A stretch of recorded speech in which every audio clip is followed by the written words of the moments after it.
Estamos de volta aqui com mais um bloco do Missão Saúde na TV. E assim, no primeiro bloco eu tive que respirar fundo aqui com tantas informações importantes. Muitas delas, eu confesso a vocês que eu não sabia e acabei aprendendo um pouquinho aqui. Porque não é só vocês que aprendem aí em casa, não, viu? Nós aqui também, aqui nos bastidores, aqui a gente acaba sempre aprendendo alguma coisa. E o assunto de hoje, para você que chegou aí agora, é sobre o autismo, né? É o que você precisa saber sobre o autismo. E para falar disso, nós estamos com a neuropediatra, a doutora Sara Jasper, e ela vai continuar aqui falando conosco, não é isso, doutor Marcos? A curiosidade vai aumentando, e principalmente a respeito de que sinais ou qual o quadro que os pais devem ficar atentos, qual o comportamento que a criança expressa, para que possam ficar atentos a respeito deste transtorno que nós estamos tratando aqui agora. Doutor Marcos, desde lactente, né? Então, a mãe que está amamentando, ela consegue já observar o contato visual que esse bebê estabelece. E aí, conforme vai evoluindo esse desenvolvimento, um bebezinho, um lactente aos 9 meses, ele já consegue estabelecer uma brincadeira com os familiares, ele já consegue estabelecer uma reciprocidade com esses familiares. Por exemplo, chegou o tio em casa, fez uma brincadeirinha, um bebê que sorri, que responde, que estabelece contato visual. Esses costumam ser os primeiros sinais que a família observa. Então, às vezes, é um bebê muito apático, né, que não tem esse sorriso social, que não fixa o contato visual, ou é um bebê muito inquieto, choroso, que apresenta dificuldades para dormir e não responde, né, quando chamado pelo nome, por exemplo. A família chama, tenta estabelecer algum tipo de interação, e é um bebê indiferente a esse contato social. Então, são características, são sinais que deve deixar a família atenta, sempre transmitir essas questões ao pediatra que acompanha a criança, que o pediatra também vai realizar esse tipo de avaliação. Mas a criança, ela tem que responder, né, principalmente nessa idade, 9 meses, 12 meses, a família, alguém chama, a criança responde, ela olha, ela mantém esse contato. Então, se, por exemplo, você oferta um estímulo, olha o carrinho, olha aqui a boneca, a criança responde a esse estímulo. Então, uma criança que simplesmente ignora, sempre que chamada, que ela ignora os estímulos ofertados, é uma criança que apresenta, sim, um comportamento que a gente chama um comportamento de risco, que tem que ser avaliada. Doutora, e toda criança com atraso de fala, ela é autista? Absolutamente não, principalmente agora, na vigência dessa pandemia, que a gente tem, com esse isolamento, as crianças não estão frequentando escola infantil. Então, a gente teve uma restrição muito grande do convívio social. Então, crianças, às vezes, que os pais trabalham, mesmo pais que estão em casa, eu recebo muito isso no consultório, mas estão trabalhando, não conseguem ofertar um tempo de qualidade com essas crianças, e são crianças submetidas a um tempo de tela excessivo, e então apresentam atraso de linguagem, dificuldades na interação social, mas a gente nunca avalia esse atraso ou essas dificuldades sociais assim de forma tão precipitada. A gente tem que considerar o contexto ambiental no qual essa criança está inserida. Então, o simples fato de uma criança apresentar um atraso no desenvolvimento dessa linguagem oral, e às vezes por uma falta de estímulo dos pais, por uma falta de estímulo social, uma criança que tem um núcleo familiar muito restrito, às vezes é pai, mãe, babá, e passa o dia exposta a telas. A gente tem todo um contexto ambiental que justifica, sim, esse atraso em relação à fala, e até mesmo dificuldades para essa criança estabelecer uma brincadeira de forma adequada, porque talvez ninguém ensinou como se brinca, como que interage. E aí a gente precisa, sim, considerar todas essas questões e antes de fato avaliar esse diagnóstico do transtorno do espectro autista, né? Como eu falei anteriormente, a gente tem um prejuízo na comunicação social, na interação social, associado a padrões comportamentais restritos e repetitivos. Então, uma criança que tem um atraso de linguagem, sem esse comprometimento, sem esse padrão restrito repetitivo, ela não é autista. Tá? A gente precisa também considerar esses diagnósticos diferenciais, um atraso de linguagem, de uma etiologia ambiental. Isso tem ocorrido muito agora com a pandemia, tá? E o isolamento social. É interessante falar desse tema, doutor, porque acaba tocando no assunto da comunicação interna da família, na verdade, né? Então, essa dificuldade, o aprendizado, as famílias estão menores hoje em dia também, às vezes um filho só, pai trabalha, mãe trabalha, quem está assessorando em casa acaba cuidando das tarefas diárias e a criança não tem estímulo para se comunicar. É frequente esse problema?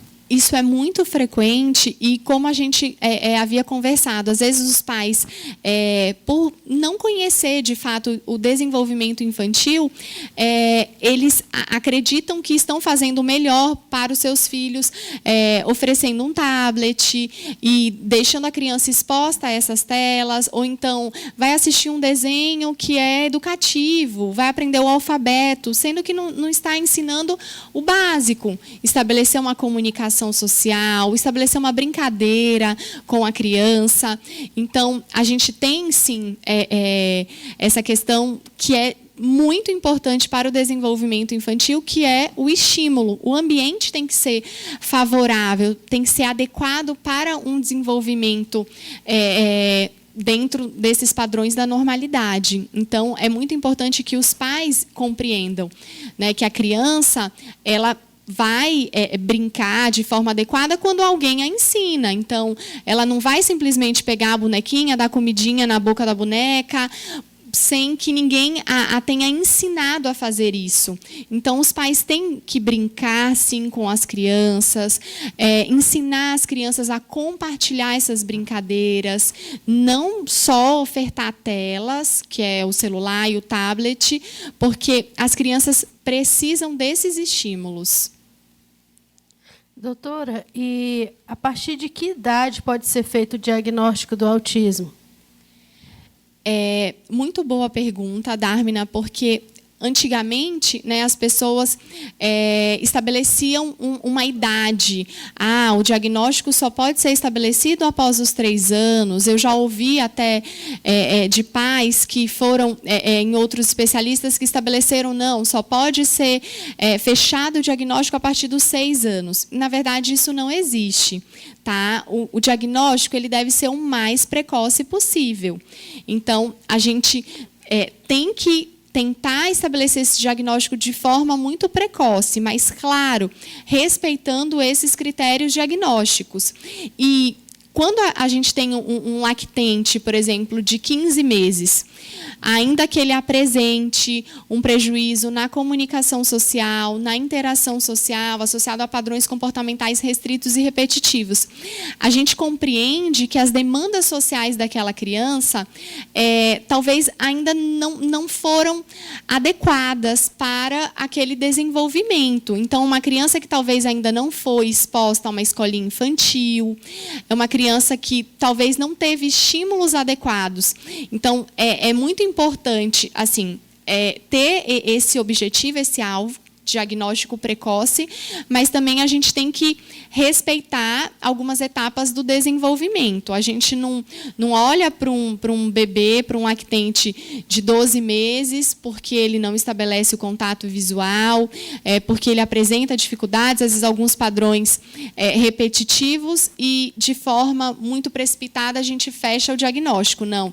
A gente não perde tempo e já estabelece uma estimulação terapêutica para tentar organizar aquela rotina. Às vezes, como a gente falou, uma criança que não tinha nenhum estímulo em casa e a gente tenta propiciar esses estímulos adequados para tentar observar a evolução dessa criança, tá? Mas o nosso objetivo é que seja o mais precoce possível.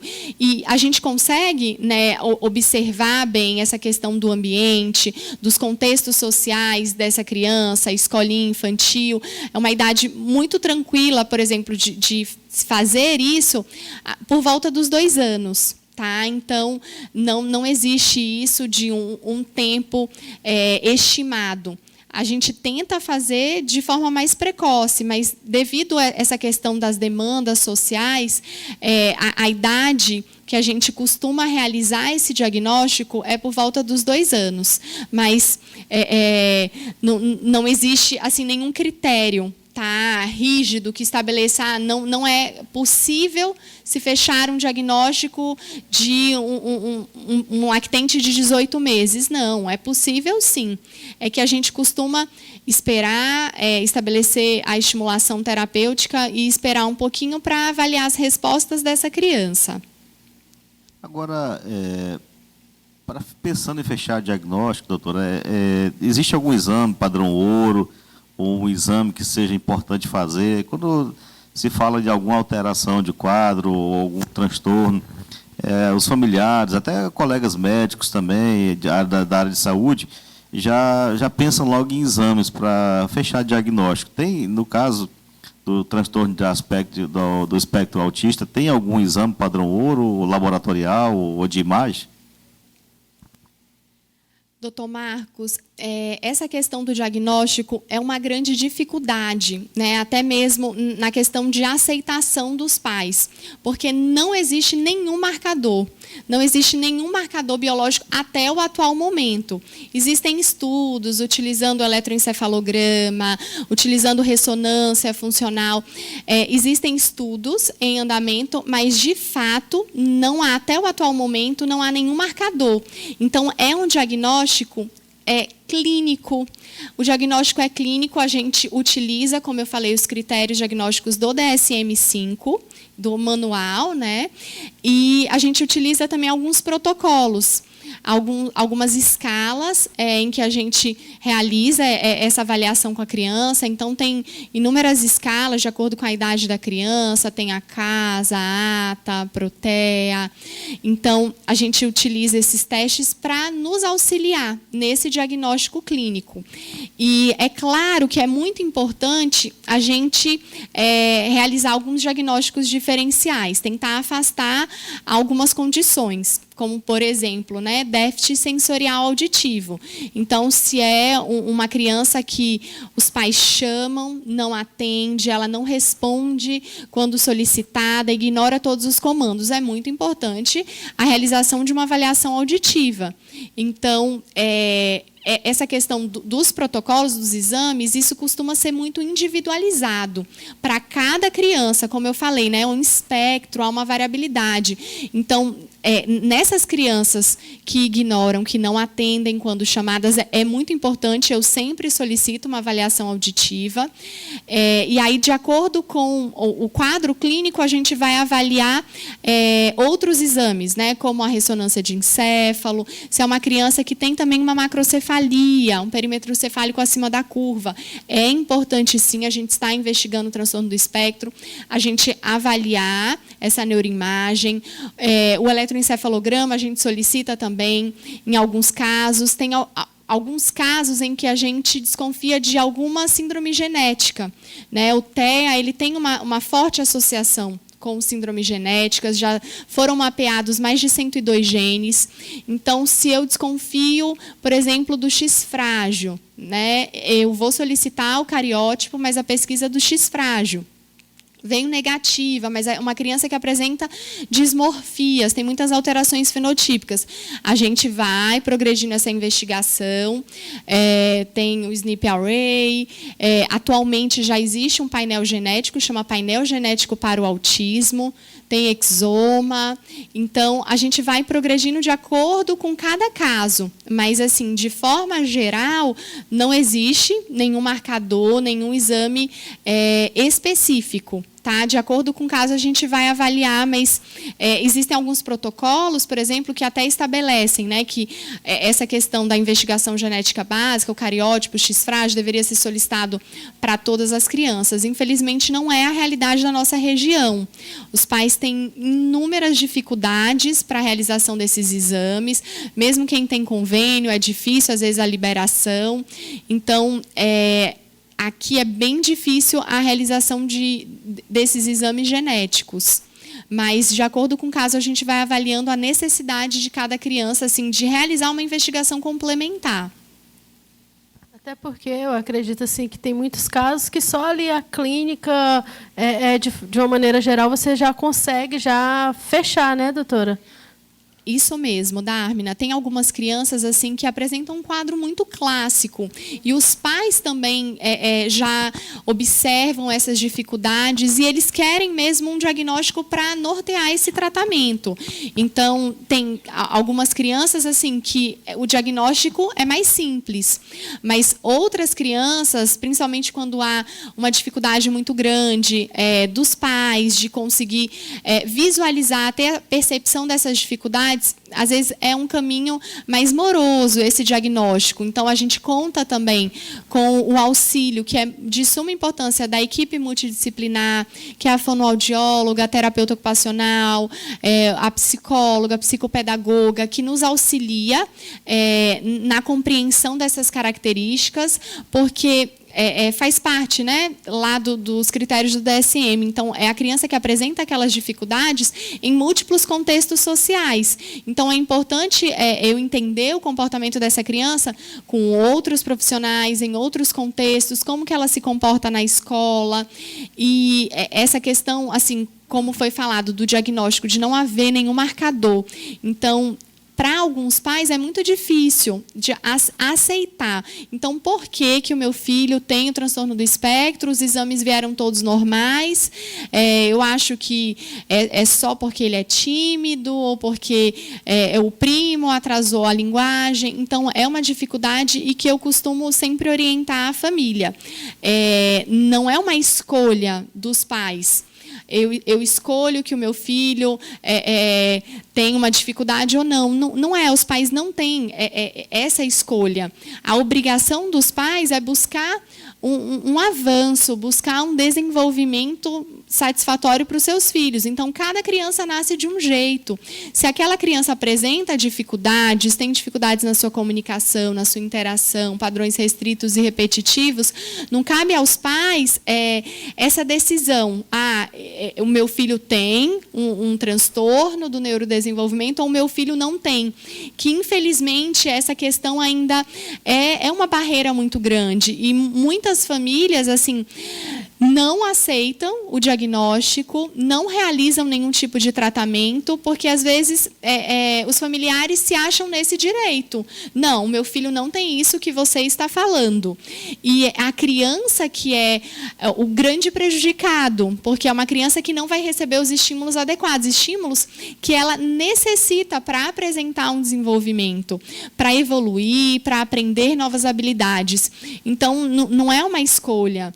A gente utiliza, assim, todos os critérios diagnósticos. Então, a partir do momento em que é feito esse diagnóstico, a família tem que buscar, tem que haver um engajamento nesse tratamento para o melhor, para o bem da criança. Então, a gente não escolhe como que o filho, né, vai nascer. a cor da pele, do cabelo, dos olhos e as dificuldades que aquela criança pode vir a apresentar. Eu sempre costumo falar, as dificuldades da criança estão aí. Então, a obrigação dos pais é buscar um tratamento para que a criança consiga desenvolver. Então, assim, essa questão do TEA é um assunto que eu amo, que eu adoro. Foi, na verdade, a razão da minha escolha pela neuropediatria. Meu filho mais velho, hoje ele tem 11 anos, mas ele teve diagnóstico do transtorno do espectro autista, que naquela época nem era transtorno do espectro autista, era autismo, aos 2 anos de idade. E foi assim um caminho de muita evolução, muito desenvolvimento. Hoje ela é uma criança completamente funcional, é um nível 1, grau leve, e tem toda uma funcionalidade. Não significa que ele não tenha dificuldades, ele tem dificuldades, tem hiperfoco, estereotipias, mas é uma criança que se desenvolveu de forma muito satisfatória. Então, eu sempre falo para os pais assim, que não é uma escolha, a gente não escolhe, mas a nossa obrigação, a nossa missão é ajudar os filhos a apresentar esse desenvolvimento. Nossa, pessoal, eu estou aqui sem fôlego aqui com essas informações, mas muito, muito interessantes, né? Eu creio que você que está em casa também está aí tentando absorver o máximo dessas informações. E nós já estamos aqui encerrando mais um bloco do Missão Saúde na TV. Não saia daí, que já já a gente volta bem rapidinho. Fique ligadinho no programa. Olá, pessoal. Estou aqui para falar para vocês de uma loja super top da cidade, que é o Lojão das Clínicas Marabá, que fica lá na Najib Mutran, número 417. Lá você encontra uma linha muito grande de produtos médico-hospitalar, como oxímetros, aparelho de pressão, nebulizadores, assim, vários outros produtos. Não deixe de conferir e dar uma passadinha lá no Lojão das Clínicas Marabá. Estamos aguardando por você.